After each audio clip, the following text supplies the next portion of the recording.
Hi, I'm Angel with the Austin Organic Gardeners, and today I'm going to show you how to grow mushrooms in wood chips in your garden bed.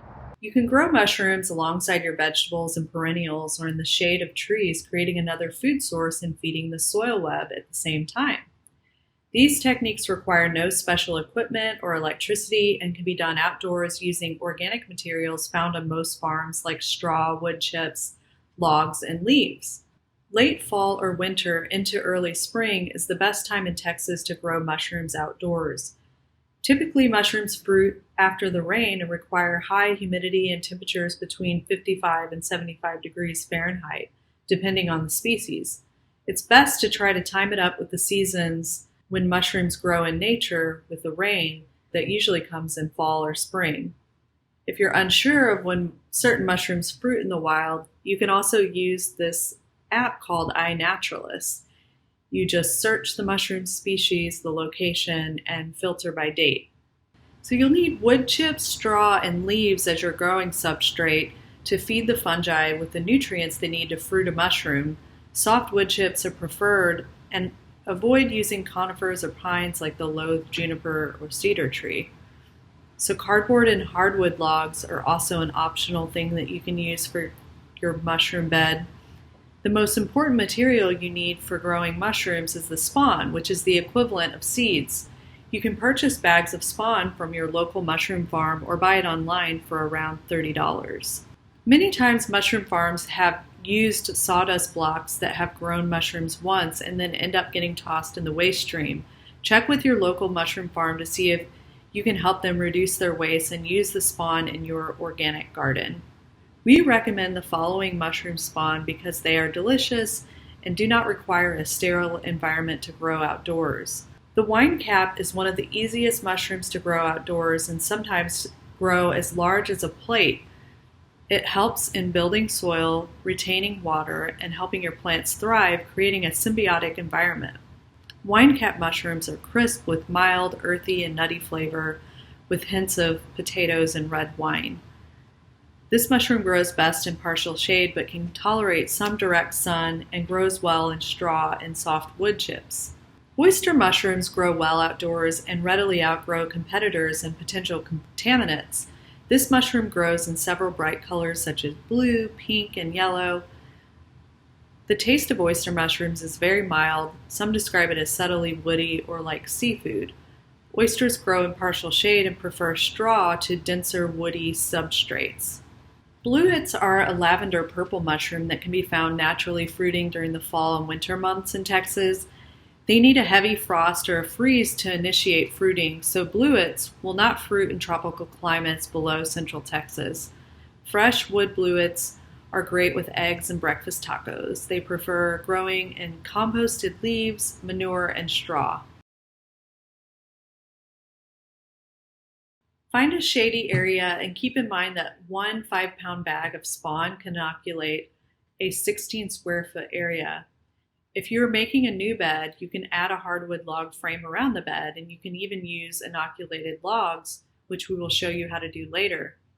You can also use the footpaths of your gardens to create more organic matter and suppress weed growth. Or you can use an existing garden bed that is already mulched or one that needs fertilization and more organic material. Also choose an area close to water, either from irrigation or natural water flow. An area where water flows slightly downhill, pools up, where you might have nitrogen-rich runoff from livestock is also a good area. If there's a lot of vegetation growing in the area, cover the entire ground with cardboard from flattened boxes that have had the tape removed. Water the cardboard until it is saturated. Next, you will need to sprinkle the mushroom spawn lightly onto the cardboard. Now add 3 inches of substrate and mix it generously with the spawn. Remember, wine caps like wood chips and oysters like straw. While wood chips work well in paths and around perennials, we recommend using straw mulch in vegetable beds. As it decomposes, straw uses up fewer nutrients in the soil than wood chips. Pack the surface to get rid of any air pockets and avoid branches or other large pieces of wood that might take longer to decompose. Next, you will sprinkle lightly with water. Add another layer of torn cardboard so that the moisture can make it to the bottom layer. Repeat steps 3 and 4 until you have reached a height of little less than 6 inches. Cover with straw or leaves to a depth of 1 or 2 inches to help preserve moisture and to shade the substrate. Water every day for the first week, every other day for the second, and then the same amount that you water your vegetable garden. Don't let your mushroom bed dry out. The first few weeks are critical, and when the mycelium spreads, you don't want it soaking wet because it creates an anaerobic environment where bacteria will flourish. You can also cover your wood chips with straw to act as a mulch layer for moisture retention, or a tarp or other plastic sheeting can be used to prevent the bed from drying out. This is useful for straw beds or in especially hot or dry climates. Once established, mushroom beds require little maintenance outside of occasional watering during droughts. You can check on your bed every week or so to monitor moisture levels and see how the mycelium is growing. And once the mycelium has completely grown through the chips, you will notice tiny mushroom or pins forming. If you've covered your bed with a tarp or plastic, that's the cue to remove it so mushrooms can form. The growing process can take anywhere between 4 weeks to a few months after inoculation.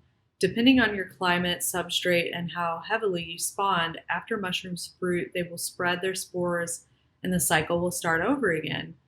Fresh woody material can also be added each year to maintain the health of the bed and give it some extra food to eat. Always properly identify your mushrooms before you eat.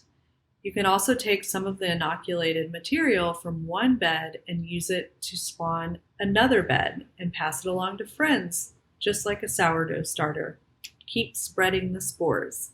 If you have any questions or comments, feel free to reach out to us on our website or on our social media.